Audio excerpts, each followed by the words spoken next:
আপনার কাছে কি নষ্ট বাটন মোবাইল আছে? তাহলে আপনার মোবাইলটি ফেলে না রেখে অথবা ভাঙ্গারির কাছে না বেচে এখনই নিজেই ঠিক করে ফেলুন। কিভাবে ঠিক করবেন আমি এই ভিডিওতে দেখাচ্ছি। খুব সহজ উপায়ে কিভাবে মোবাইল ঠিক করতে হয়। তো ভিডিওটি না টেনে শেষ পর্যন্ত দেখতে থাকুন কিভাবে সমস্যাটি সমাধান করা হচ্ছে। এই ফোনটি এক কাস্টমার ভাই নিয়ে এসে বলল, ভাই দেখেন তো ফোনটা অনেক দিন যাবত পরে আছে।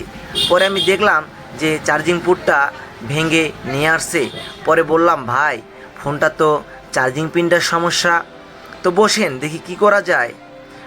আমারে বলল, ভাইজান এটা কি ওকে হবে? আমি বললাম, ভাই চাপ নিয়েন না, বসেন ঠান্ডা মাথায়, দেখি কি করা যায়। পরে ফোনটি আস্তে আস্তে করে খুলে ফেললাম। খুলে সর্বপ্রথম চার্জিং পিনটি সরিয়ে সোল্ডারিং উইক দিয়ে সুন্দর করে ফিনিশিং করলাম এবং নতুন একটা চার্জিং পিন লাগাবো। দেখুন কিভাবে সহজ উপায়ে চার্জিং পিন চেঞ্জ করতে হয়, আপনি নিজেও পারবেন। বন্ধু, কাজের ফাঁকে কিছু কথা বলে রাখি। বন্ধু, আপনি কি বেকারত্ব ঘরে বসে থাকবেন আর কতদিন? বেকারত্ব আর কতদিন? তাই আমাদের দেশ টেলিকম 2 চ্যানেলটি ফলো করুন এবং নিত্য নতুন ভিডিও দেখুন। ভিডিও দেখলে হবে কি, আপনি নিজেই নিজের ভবিষ্যৎ এবং কেরিয়ার গড়তে পারবেন। আজেবাজে ভিডিও না দেখে আমার চ্যানেলটা ফলো করুন, তাহলে আপনি জীবনে সফলতা পাবেন ইনশাআল্লাহ। দেখুন কিভাবে পিনটি আমি লাগাচ্ছি। প্রথমে পিনটি টুইজারের মাধ্যমে চাপ দিয়ে ধরতে হবে, তারপর রাং এবং পেশের মাধ্যমে সুন্দর করে পিনগুলোর মধ্যে সোল্ডারিং করতে হবে।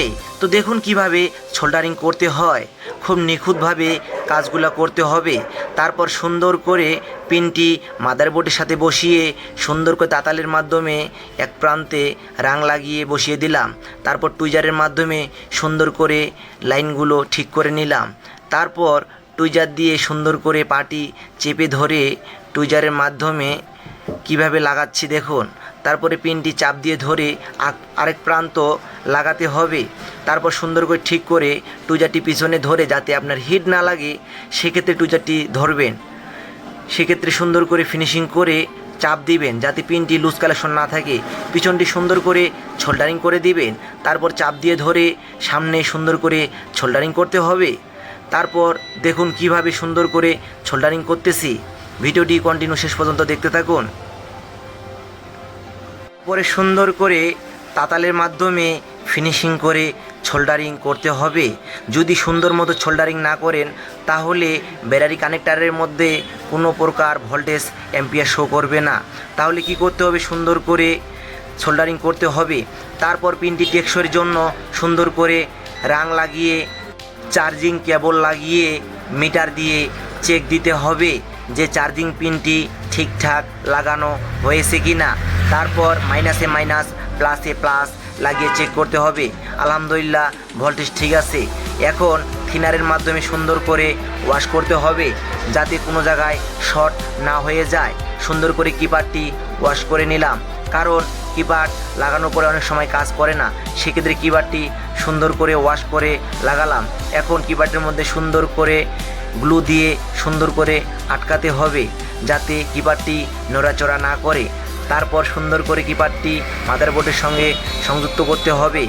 তারপর সুন্দর করে আপনার ব্যাকপার্টটার সাথে সুন্দর করে লাগাতে হবে যাতে কিপারটি সুন্দর করে ঠিকঠাক কাজ করে। আমি এখন সুন্দর করে ফিনিশিং করলাম। তারপর ব্যাকপার্টের সাথে সুন্দর করে মাউথ স্পিকারটি বসিয়ে লাগিয়ে দিলাম। তারপর সুন্দর করে লাউড স্পিকারটি আঠা লাগিয়ে সুন্দর করে বসিয়ে দিলাম। তারপর সুন্দর করে ফরম পার্টটি এখন লাগাবো। দেখুন কিভাবে সুন্দর মতো ফিটিং করলাম। দেখুন সুন্দর করে বসিয়ে দিলাম। তারপর ডিসপ্লেটি সুন্দর করে আলতোভাবে বসাতে হবে। আলতোভাবে বসানোর পরে সুন্দর করে ডিসপ্লেটা ওয়াশ করতে হবে যাতে ক্লিয়ারলি দেখা যায়। সুন্দর করে ওয়াশ করার পরে ফরম পার্টটার সাথে সুন্দর করে অ্যাক্টিভ করতে হবে। অ্যাক্টিভ করার পর এবার নাট লাগানোর পালা। সুন্দর করে স্ক্রু ড্রাইভারের মধ্যে সুন্দর করে নাট লাগিয়ে আমরা এখন ফোনটা চেক দিব যে ফোনটি ঠিক হলো কি না। তো ভিডিওটি দেখুন কিভাবে ফোনটি ঠিক করা হলো। ভিডিওর শেষে কিছু কথা বলে যাই ভাই, আলতু ফালতু ভিডিও অনেক দেখেছেন, এখন দেশ টেলিকম 2 চ্যানেলের নিত্য নতুন ভিডিও দেখে নিজের ভবিষ্যৎ এবং কেরিয়ার গড়ুন। তাই দেরি না করে এখনই চ্যানেলের সব ভিডিও ফলো করতে থাকুন, তাহলে সফলতা পাবে একদিন ইনশাআল্লাহ। এবার ফোনটা রানিং করলাম, এবার চার্জিং কেবল লাগিয়ে দেখব ফোনটা ঠিকঠাক চার্জ হচ্ছে কি না। এবার সুন্দর চার্জিং কেবলটি লাগালাম, আলহামদুলিল্লাহ দেখেন কিভাবে কি সুন্দর চার্জ হচ্ছে। আপনি নিজেও পারবেন, তাহলে ভিডিও প্রতিনিয়ত দেখতে থাকুন। এমন নিত্য নতুন ভিডিও সবার আগে পেতে লাইক কমেন্ট শেয়ার করুন। ভিডিওটি শেষ পর্যন্ত